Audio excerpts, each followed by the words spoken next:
Assalamualaikum warahmatullahi wabarakatuh. Bagaimana kabar kalian anak-anak? Mudah-mudahan kalian selalu sehat. Alhamdulillah, jumpa kembali dengan Ustazah Ayun. Pada kali ini kita akan belajar tentang tema 5 muatan IPS. Anak-anakku, untuk tema 5 muatan IPS ini, kali ini kita belajar tentang wirausaha di tema 5. Sebelum memulai pembelajaran, mari kita berdoa dan membaca basmalah. Bismillahirrahmanirrahim. Anak-anakku, yang kita pelajari untuk kali ini ya di tema 5 langsung 3 subtema. Yang pertama adalah subtema 1 tentang peran Indonesia di bidang ekonomi lingkup ASEAN. Kemudian subtema 2 komoditas ekspor dan impor di Indonesia. Dan subtema 3 adalah peran Indonesia di bidang ketenaga kerjaan dalam lingkup ASEAN. Jadi materi inilah yang akan kita pelajari di tema 5 ini.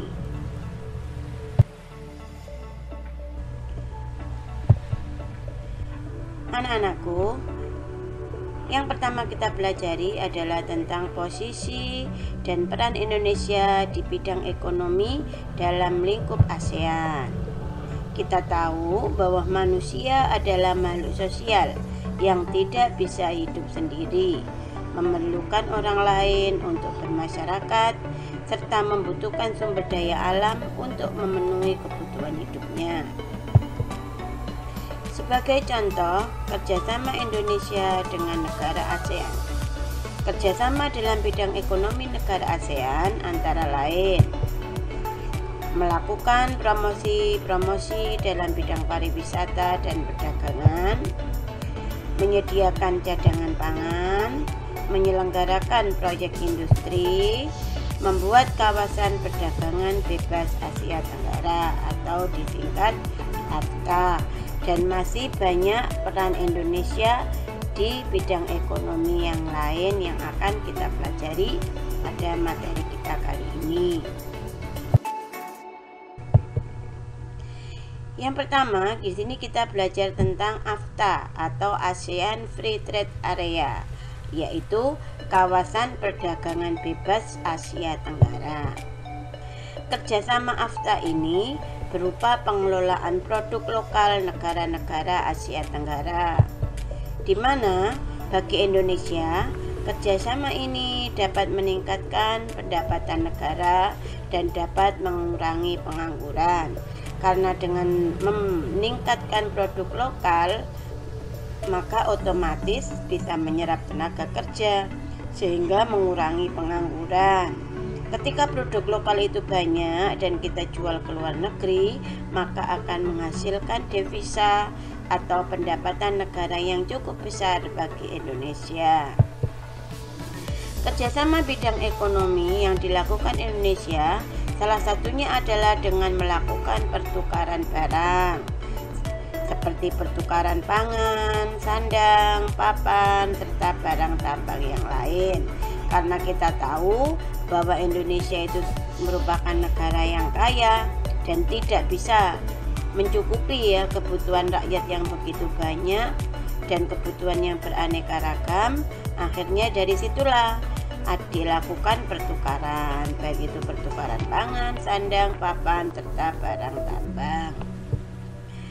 Contoh pertukaran pangan, misalnya padi, tapioka, lada, kina, kopi, dan sayur-sayuran. Pertukaran sandang, batik, kain wol, dan kapas. Pertukaran papan, hasil kayu hutan hasil hutan. Ada kayu jati, kayu lapis, mahoni, getah karet. Ada pertukaran barang tambang, minyak bumi mentah, batu bara, besi, baja, aluminium, dan sebagainya. Jadi dengan adanya perdagangan bebas Asia Tenggara ini, barang-barang produksi suatu negara-negara Asia Tenggara menjadi dengan mudah dijual ke negara Asia Tenggara yang lain. Sekarang kita belajar yang kedua, yaitu tentang wirausaha. Apa sih sebenarnya wirausaha itu? Wirausaha merupakan kegiatan ekonomi yang dilakukan seseorang atau sekelompok orang secara mandiri. Orang yang melakukan kegiatan wirausaha disebut wirausahawan. Wirausahawan harus memiliki kemampuan kreatif dan inovatif, jeli melihat peluang, dan terbuka terhadap masukan. Dalam menjalankan suatu usaha, wirausahawan pasti membutuhkan bahan baku yang tidak hanya berasal dari dalam negeri saja, tetapi juga luar negeri. Satu contoh seperti teknologi berupa mesin. Mendatangkan dan menjual barang dari atau ke luar negeri, inilah yang disebut kegiatan ekspor. Jadi maksudnya di sini seorang wirausahawan ya pasti membutuhkan bahan-bahan baku untuk membuat atau untuk melakukan suatu usaha. Misalnya tekstil, bahan bakunya atau bahan dasarnya bisa berasal dari Indonesia, tetapi masih ada bahan-bahan lain yang kita butuhkan seperti mesin ya, alat tenun dan sebagainya. Dan itu tidak semuanya bisa didatangkan atau bisa dihasilkan di dalam negeri, sehingga kita membutuhkan barang itu dari luar negeri. Sehingga disinilah adanya kegiatan ekspor dan impor. Apa sih sebenarnya kegiatan ekspor itu? Kegiatan ekspor adalah kegiatan mengirim atau menjual barang atau hasil produksi dalam negeri ke pasar luar negeri. Orang atau wirausahawan yang melakukan kegiatan ekspor disebut eksportir. Sedangkan barang atau hasil produksi yang diekspor disebut komoditas ekspor. Satu contoh, negara kita ekspor kain batik, ekspor ukiran, kemudian ekspor minyak mentah ke luar negeri dan sebagainya. Sekarang apa sih sebenarnya impor itu? Impor adalah kegiatan mendatangkan atau membeli suatu barang dari luar negeri. Orang atau wirausahawan yang melakukan kegiatan impor disebut importir. Barang atau hasil produksi yang diimpor disebut komoditas impor. Satu contoh, kita mengimpor atau mendatangkan barang berupa mesin, alat elektronik, peralatan berat, obat-obatan dan sebagainya. Jadi kegiatan ekspor dan impor inilah yang bisa meningkatkan atau membantu kegiatan ekonomi yang ada di Indonesia.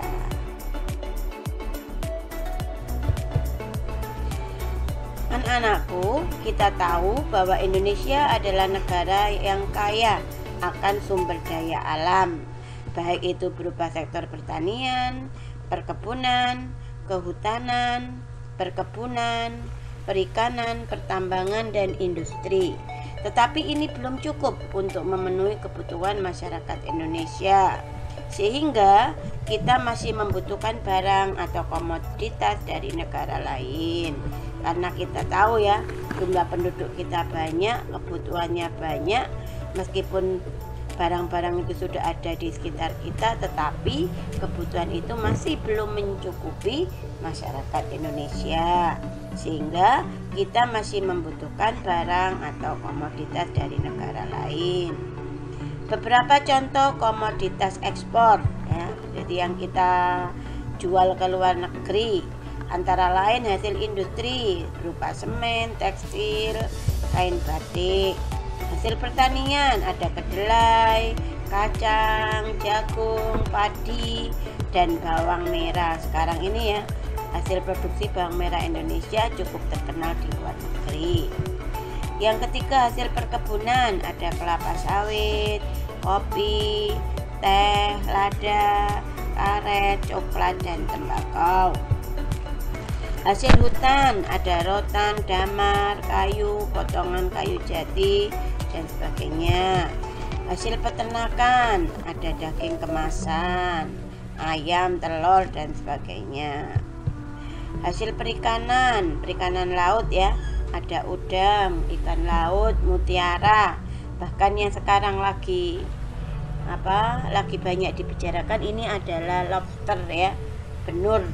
Jadi benihnya lobster itu sekarang sudah banyak dijual ke luar negeri atau diekspor ke luar negeri. Hasil pertambangan ada dua, yaitu migas dan non migas. Migas artinya minyak bumi dan gas alam, dan non migas seperti batu bara, emas, perak, besi, timah, nikel, dan sebagainya.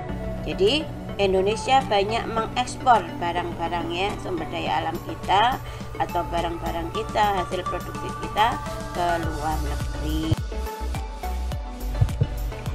Sekarang ada beberapa contoh komoditas impor ya. Jadi komoditas impor berarti yang kita beli atau yang kita datangkan dari luar negeri.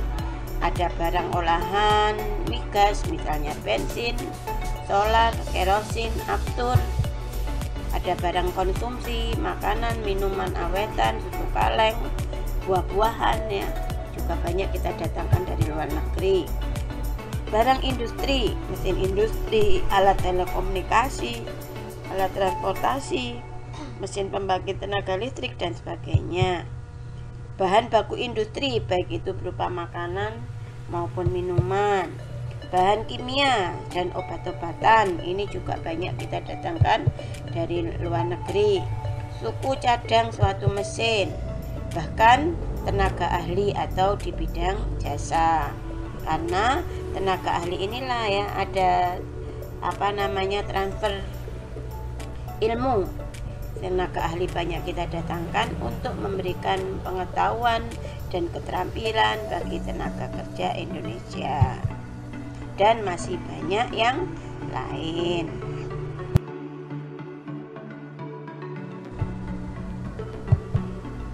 Sekarang yang terakhir adalah posisi dan peran Indonesia di bidang ketenaga kerjaan dalam lingkup ASEAN. Kita tahu ya bahwa Indonesia adalah merupakan negara yang kaya. Selain kaya dengan sumber daya alam, sumber daya manusia Indonesia juga banyak, karena penduduk Indonesia itu termasuk jumlah penduduk terbanyak di Asia Tenggara.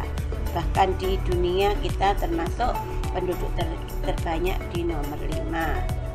Nah, dengan adanya tenaga kerja yang banyak inilah ketenaga kerjaan atau tenaga kerja Indonesia cukup berperan ya di negara-negara Asia Tenggara, sehingga adanya kerjasama ASEAN di bidang ekonomi selain membentuk AFTA atau perdagangan bebas Asia Tenggara, juga menyepakati dibentuknya MEA, Masyarakat Ekonomi ASEAN, di mana tujuan dari MEA antara lain yaitu dapat menjaga stabilitas perekonomian di wilayah ASEAN, arus perdagangan barang dan jasa antar negara ASEAN semakin terbuka, adanya kesempatan kerja ya yang semakin luas atau semakin terbuka, mendorong peningkatan kualitas barang dan jasa,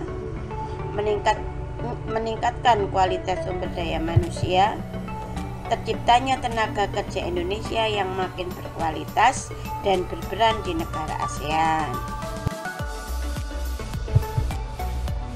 Sekarang apa upaya pemerintah untuk meningkatkan kualitas tenaga kerja Indonesia? Karena kita tahu ya bahwa di era pasar bebas seperti sekarang, tenaga kerja luar negeri dengan mudah akan masuk ke Indonesia. upaya apa yang dilakukan pemerintah? Salah satu kebijakan MEA atau Masyarakat Ekonomi ASEAN adalah adanya pengakuan mengenai mutu pendidikan dan pengalaman yang dimiliki oleh tenaga kerja negara anggota ASEAN termasuk Indonesia. Jadi Indonesia dengan jumlah penduduk yang sangat banyak ini juga memiliki calon tenaga kerja yang melimpah. Agar tenaga kerja Indonesia mampu bersaing dengan tenaga kerja dari negara lain, maka pemerintah Indonesia melakukan beberapa upaya, antara lain 1. Meningkatkan kualitas pendidikan dengan menerapkan wajib belajar 12 tahun. 2. Memberikan sarana dan prasarana belajar yang memadai. 3. Memberikan pelatihan dan lokakarya bagi calon tenaga kerja. 4. Memberikan bekal keterampilan yang dibutuhkan. 5. Memilih calon tenaga kerja yang sesuai dengan persyaratan MEA. Dan yang keenam adalah meningkatkan jumlah tenaga kerja terampil yang memiliki daya saing dunia. Jadi dengan adanya bekal keterampilan, bekal pelatihan gitu ya, sehingga tenaga Indonesia bisa bersaing dengan tenaga kerja asing, baik itu yang ada di Indonesia sendiri maupun tenaga kerja Indonesia yang akan kita kirim ke luar negeri, sehingga tenaga kita mengenal adanya TKI ya, tenaga kerja Indonesia, adanya tenaga kerja wanita, dan tenaga kerja inilah yang merupakan sumber pendapatan atau sumber devisa bagi Indonesia juga. Demikian anak-anak ya, apa yang kita pelajari untuk tema 5, mulai dari peran Indonesia di bidang ekonomi, adanya kegiatan ekspor impor di Indonesia, serta upaya yang dilakukan pemerintah dalam meningkatkan kualitas sumber daya tenaga kerja Indonesia. Sebagai tugas kalian ya, tentu suatu saat nanti kalian punya satu harapan atau suatu cita-cita. Jadi misalnya nanti suatu saat nanti kalian ingin menjadi seorang wirausahawan, tuliskan dan ceritakan tentang usaha apa yang nanti akan kalian lakukan. Jadi anggaplah mungkin suatu saat kalian menjadi seorang wirausahawan, kalian punya gambaran apa, usaha apa yang akan kamu lakukan. Misalnya jenis usaha apa, bagaimana cara memulai usaha tersebut, target pembelinya itu siapa, cara menjualnya bagaimana, secara langsung atau online, berapa kisaran harga barang tersebut, di mana kamu akan membuka usaha tersebut, target apa yang kalian capai, yang ingin kalian capai dari usaha tersebut. Itu bisa kalian lihat di Bupena 6B ya. Jadi di sini adalah menceritakan cita-cita kalian atau harapan kalian kalau nanti kalian menjadi seorang wirausahawan. Jadi jawaban bisa ditulis atau diketik seperti biasa sebagai tugas terakhir di tema 5 ini, karena insya Allah minggu depan ya, 2 minggu lagi atau sekitar tanggal 14, insya Allah kalau tidak ada kendala, kita sudah mulai penilaian akhir semester. Selamat belajar anak-anak, mudah-mudahan kalian selalu semangat dan Allah selalu bersama kalian. Sebagai akhir pembelajaran, kita tutup dengan membaca hamdalah. Alhamdulillahirabbil alamin. Wassalamualaikum warahmatullahi wabarakatuh.